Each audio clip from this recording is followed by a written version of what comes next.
मित्रों, आप सभी को मेरा प्यार भरा नमस्कार। कैसे हैं आप सभी? मैं उम्मीद करता हूँ आप सभी स्वस्थ होंगे, अच्छे होंगे। आज की बड़ी खबर और सूत्र पूरी कहानी बटोर कर लाए और आज हम आखिर जानेंगे कि आखिर सरकार क्या इन चौकीदारों के लिए फैसला लेने जा रही है या कुछ ऐसा नया करने जा रही है या वाकई में चौकीदार तंत्र को सरकार मजबूत करना चाह रही है। आखिर ये नियुक्तियां सालों साल से रुकी पड़ी, आखिर इसका कारण क्या है? आज इस पर हम विस्तृत चर्चा करेंगे। क्या सरकार जिस तरह से आउटसोर्सिंग निगम को गठित किया है, क्या उसी तरह से संविदा कर्मियों का भी गठन होगा और चौकीदारों को मुख्य भूमिका पर रखा जाएगा? क्या आप इसके बारे में जानना चाहते हैं? अच्छा, तो आप जानना चाहते हैं तो बस इस वीडियो को अवश्य पूरा देखिएगा। इसलिए हर बार कहता हूं कि गुमराह होने से बचें। मैं शुरू से कहते आ रहा था कि ना तो आपका मुकदमा काम आने वाला है, ना आपका कोई कर काम आने वाला है। यदि काम आएगा तो आपका जनबल काम आएगा और आपका धरना काम आएगा। आप जैसा कि जानते हैं, 2.5-3 साल से लगातार आप धरने का प्रोग्राम करते आए हैं। इसके साथ जनपदों में भी जा करके हम सब लोग मिल करके मेहनत कर रहे हैं। इसके साथ कई भी संगठन भी बहुत ज़्यादा मेहनत किए, ज्ञापन पत्र दिए। लगातार मीडिया से संपर्क में हूँ, मीडियाबाजी भी कर रहा हूँ, मीडिया के द्वारा भी सरकार के समकक्ष पहुँचने का प्रयास कर रहा हूँ। हालांकि वॉइस ऑफ किंग 24 मीडिया सदैव चौकीदारों पर निर्भर हुआ चैनल लगातार आपकी कवरेज करता है। तो आखिर ये जाएगा नहीं, जाएगा ज़रूर वहाँ तक जहाँ से मिलेगी आपको मंजिल। लंबा वीडियो करते ना करते हुए हम सीधे मुद्दे पर बात करते हैं। प्यारे मित्रों, सरकार ने ये ठाना है कि चौकीदारों को बढ़ाना है। जी हाँ, आज हम जो बता रहे हैं उसको बड़ा गौर से सुनना और बहुत ही ध्यान से सुनना, ठीक है?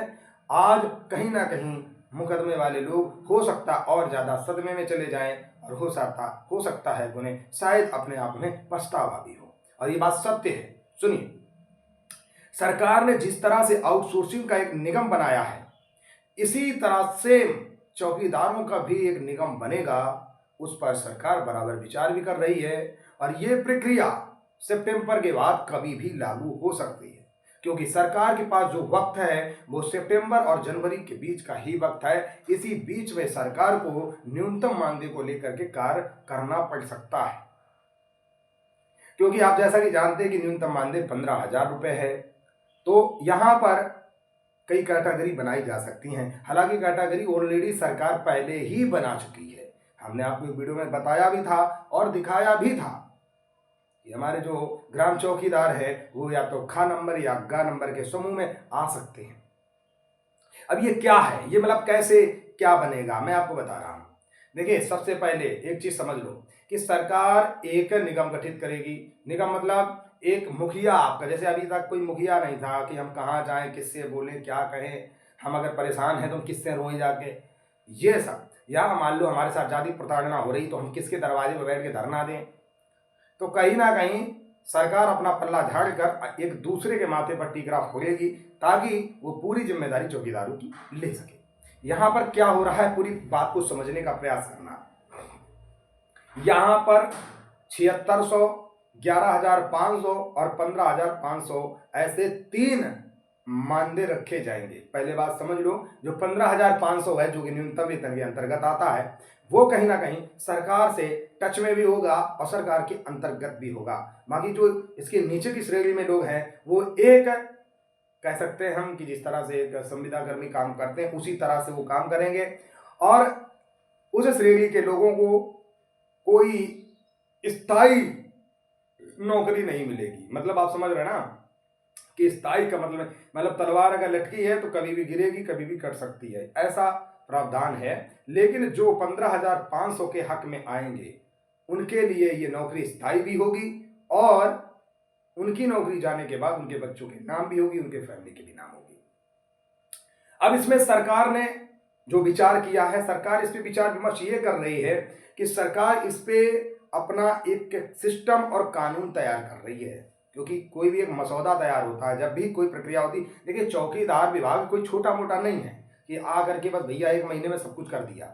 इसके लिए पुलिस रेगुलेशन में सुधार होगा, मसौदा तैयार होगा, कानून बदलेगा, नियम बदलेगा, सारी चीजें होंगी। ये सब प्रक्रिया में समय लगता है और वो प्रक्रिया ऑलरेडी सरकार कर रही है। जब श्रम विभाग ने फटकार लगाई थी तभी से सरकार उस पर काम लगातार कर रही है और लगातार मीडियाबाजी भी हम कर रहे हैं। तो ऐसा नहीं है कि आपकी बातें नहीं पहुंचती, सब कुछ पहुंचता है। लेकिन एक बात याद रखना, एक कहावत होती है ना कि करे कराए पे पानी फेरना। जिन लोगों ने मुकदमा किया है, मैं उनसे हाथ जोड़कर ये कई बात कहता हूं कि सितंबर तक कृपया करके उंगली ना की जाए। अगर आप उंगली कर रहे हैं, समझ लेना अगर कोई भी काम में बाधा होती है तो इसके जिम्मेदार आप खुद और स्वयं होंगे। ये बहुत बात पहले क्लियर कह दे रहा हूं, और जितने भी चौकीदार वीडियो देख रहे हो, ये अब आप देख लेना कि कौन बुरा कर रहा है और कौन अच्छा कर रहा है। भीतर और बाहरी की तो बात करते हैं, राष्ट्रीय अध्यक्ष तो लोग बन जाते हैं, लेकिन खबर का आता पता नहीं रहता कि हमें क्या है, क्या हो रहा नहीं हो रहा। ये सब चीजें किसको जानकारी मिलती है? सब जानकारी मिलती है जो व्यक्ति मेहनत करता है। हम जैसे लोग पसीना बहाते भाई, मेहनत करते हैं, जो हम घसीट के बाहर ला सकते हैं, औकात होनी चाहिए। ठीक है, राष्ट्रीय अध्यक्ष बनना बहुत आसान होता, कोई भी बन जाता है। ठीक है, कोई भी कह देगा कि मैं राष्ट्रीय अध्यक्ष बन गया। इसलिए कृपया करके उंगली ना की जाए। अब बात आती है धरने की, तो धरना एक नॉर्मल चीज है। आप लखनऊ में एक धरना या मीटिंग का आयोजन कर सकते हैं, इसमें कोई आपत्ति नहीं है। उसमें आप सरकार को एक संदेश दे सकते हो कि भाई मैं जागरूक हूं, मैं जाग रहा हूं, क्योंकि ये करना है। क्यों? उसका कारण समझिए। जैसे सितंबर से लेके इसके बीच का होगा, तो कहीं ना कहीं अगर हम लोग अपनी चीजें सरकार के समकक्ष पहुंचाएंगे चल करके, तो कहीं ना कहीं सरकार को भी लगेगा कि नहीं यार ये जुनूनी व्यक्ति हैं और अभी भी जागरूक बैठे हैं, तो इनका जितना जल्दी हो सके उतना जल्दी कार्य कर दिया जाए। तो यहां पर श्रेणियां बदलने वाली हैं, क्योंकि कानून जो तैयार हो रहा नियम, अब कानून नियम में क्या सरकार तय कर सकती है, ये भी आप जानना चाहते होगे ना। अब सुन लो, जिनको 15,500 की श्रेणी में रखा जाएगा उनको नंबर 1 पे रखा जाएगा, जिनको जिम्मेदारी ये सौंपी जाएगी कि हो सकता है कि जहां जहां पर 15,500 के चौकीदार होगा जिस गांव में, वो पूरे गांव की जिम्मा उस चौकीदार के सर पे होगी, क्योंकि उसे वर्दी भी मिलेगी, टॉर्च भी मिलेगी, डंडा लाठी भी मिलेगा, सुरक्षा तंत्र भी मिलेगा। ये सब प्रावधान एक चौकीदार को मिल सकते हैं भाई साहब। ये प्रक्रिया अब सरकार बना सकती है। मैं फिर से कह रहा हूं, इसको विचार कीजिए, वो क्यों बना सकती है। जैसे 112 नंबर डायल चलती है, तो 112 के काम को थोड़ा सा कम किया जाएगा, लोड कम किया जाएगा, क्योंकि सरकार का डबल तिबल खर्चा होता है। पूरे दिन गाड़ियां चलती हैं, डीजल पेट्रोल सब कुछ खर्च होता है, सब कुछ होता है, लेकिन कहीं ना कहीं चीजों पे सुधार नहीं हो पाता। जब यहाँ 15,500 जिसको भी मिलेगा उसको एक पूरे गांव की जिम्मेदारी दी जाएगी, और प्रतिदिन आपकी 10 से 12 घंटे की ड्यूटी होगी, जिसमें आपको प्रति गली में प्रॉपर तरीके से आपको गश्त करना होगा, जिसके ऊपर आपका एक निगम का अधिकारी होगा, वो कभी भी रात बिरात चेक कर सकता है कि आप ड्यूटी पे मौजूद हो या नहीं हो। अगर आप ड्यूटी पे मौजूद नहीं होते हैं तो आपके ऊपर जुर्माना भी होगा, और हो सकता है कि 2-4 दिन के लिए सस्पेंड भी कर दिए जाओ। ऐसा भी प्रावधान एक कानूनी प्रक्रिया के तौर पे बन सकता है। पहले एक बात ये समझ लो, जिम्मेदारी आपके ऊपर इतनी होगी कि यदि आपकी ड्यूटी के टाइम रात्रि में कोई भी घटना उस गांव में घट जाती है, तो उसकी जिम्मेदारी आपकी होगी, और आपको सामने आकर के चाहे कोर्ट हो चाहे अदालत हो वहां पर पहुंचना होगा। ये आपकी रिस्पॉन्सिबिलिटी होगी।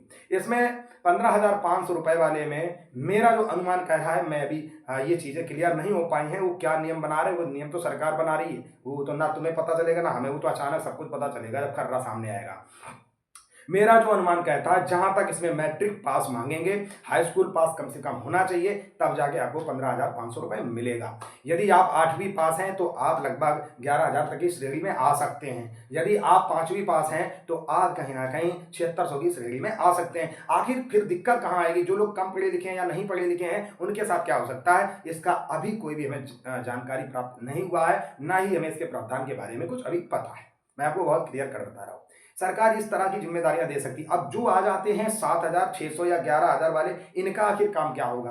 11,000 वाले जो व्यक्ति हैं, इनके अंदर एक जिम्मेदारी ये हो सकती है कि यदि उनको भाग दौड़ कराना चाहें, या रोड पे ड्यूटी लगाना चाहें, या कहीं एक जगह बैठाना चाहें, या स्कूल में भेजना चाहें, मतलब इस तरीके के भी काम दिए जा सकते हैं। जो सबसे थर्ड क्वालिटी की जो श्रेणी है, इसमें क्या होगा कि यदि कोई घटना घटित होती है तो उसका पूरा ब्यौरा बनाकर, यदि मान लो कोई मिट्टी हो जाती है तो उस मिट्टी में सब कुछ क्लियरिफिकेशन कराना, जैसे एक छोटी सी बात, जैसे एक जल्लाद कैटेगरी होती है ना, इसी तरह से आपको कार्य दिया जा सकता है कि आप मिट्टी का दाह संस्कार तक काम करेंगे, वहाँ जाएंगे, यहाँ जाएंगे, ये करेंगे, वो करेंगे, चाय पानी नाश्ता करवाएंगे, अधिकारियों का गाड़ी साफ करेंगे, या जो भी है वो सरकार अपने हिसाब से मसौदा तैयार करेगी। इसमें हम कुछ भी नहीं बोल सकते, इस पर क्या कोई टिप्पणी करने का मतलब नहीं बनता। तो इस तरीके के कुछ प्रावधान सरकार बनाने जा रही है और जब ये प्रावधान बनेंगे तो याद रखना कि इसमें समय लगता है, इसमें 2-3-4 महीने का वक्त लगेगा, इसीलिए सितंबर के बाद ही प्रक्रिया शुरू हो सकती है। देखो, इसमें सबसे पहले तो आपका जो कानून और मसौदा वो तैयार होगा, उसको देखते हुए पुलिस रेगुलेशन की रिपोर्ट लगाकर पुलिस रेगुलेशन पर संशोधन होगा। उस सब होने के बाद ही इस प्रक्रिया को लागू किया जाएगा। निगम के अंतर्गत जो मेन अधिकारी होंगे उनको नियुक्त किया जाएगा, उनको जिम्मेदारियां दी जाएंगी। उसके बाद समस्त चौकीदारों का सर्वेक्षण होगा, यानी वेरिफिकेशन होगा। और जो नियुक्तियां रुकी पड़ी हैं, सबसे पहले नियुक्तियां होंगी। जब नियुक्तियां संपूर्ण कंप्लीट हो जाएंगी तब ये प्रावधान आपके लिए लागू हो सकता है। ये मैं आपको सूत्रों से खबर बता रहा हूं जो मुझे प्राप्त हुई। मेरा काम है आप तक एक सटीक जानकारी देना, तो मैं आपको एक जानकारी दे रहा हूं। अब आप समझ गए होंगे कि क्या हो सकता है या क्या नहीं हो सकता है। तो यहां पर किसी भी तरह से सरकार मुकदमे को नहीं मान रही, इस बात को याद रखना, क्योंकि यह प्रावधान श्रम विभाग के अंतर्गत बहुत पहले से चल रहा है, अभी से नहीं चल रहा है। तो ये कहीं ना कहीं सरकार अपने मन से कर रही है, जिस तरह से आउटसोर्स का किया है उसी तरह से कर रही है। इसलिए घबराइए नहीं, चिंता मत करिए। मैं बैठा हूं आपको एक एक अपडेट देने के लिए। नेतागिरी चाहे कोई कितना भी करे, अभी देख रहा मेरी खबर के बाद सब लोग सक्रिय हो जाएंगे, लेकिन इसके पहले ये लोग क्या सो रहे थे, क्योंकि इनको किसी भी तरह से चौकीदारों से दर्द और हमदर्दी नहीं है। इसीलिए कहता हूं कि बिना आपके 1 रुपया लिए भी मैं आपकी सदैव मदद करते आया हूँ, आज भी कर रहा हूँ। लेकिन जब मैं 50 रुपए की बात करता हूँ तो आपको ऐसा लगता है कि मैं आपको लूट ले रहा हूँ। खैर, ये आपके ऊपर छोड़ता हूँ। चलिए, हाँ, उसके बाद बस यही निवेदन करूंगा चलते समय कि भैया कृपया करके सरकार की अब उंगली ना की जाए। नमस्कार, जय हिंद, जय भारत।